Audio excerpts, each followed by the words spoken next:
Every screen this series has shown you so far, the alarm panel, the floor plan, the gauges beside it, is one single dashboard, and it was built with the exact tool you're about to open. Before we touch it, here's the kind of thing a widget actually binds to: the building's main incomer, sitting live in the database browser. That reading updates on its own, straight from the store, whether or not a dashboard happens to be looking at it.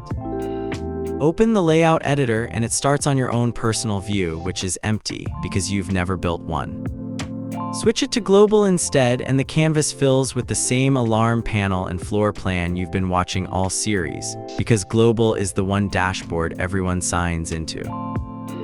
And everything on it is live already, straight from the store.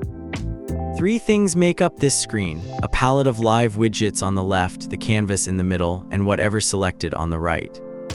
The palette keeps it simple: a plain value display, a gauge, a toggle, a slider, a button, and a chart.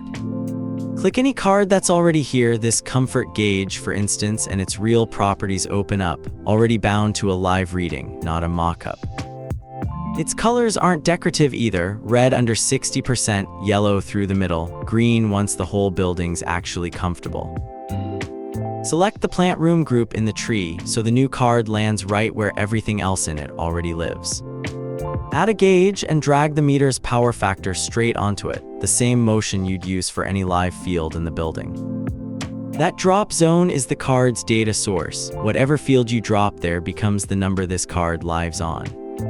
And the tree shows exactly where it landed, right inside the same group as everything else. No surprises about where things live. Give it a name that means something, turn off its own title bar, and match its height to the gauge beside it. One more detail: power factor lives between 0 and 1, so tell the gauge its scale tops out at 1, not 100. That's one new live reading on the real dashboard, built exactly the way every card already here was, and it took about a minute.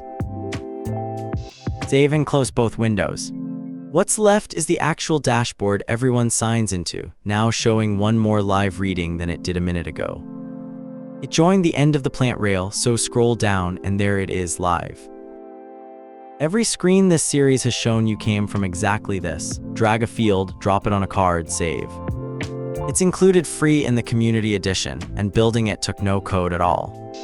Next time, we leave the widgets behind for a moment and open the visual side of ControlBird: schematics, faceplates, and full 3-dimensional models of the building itself.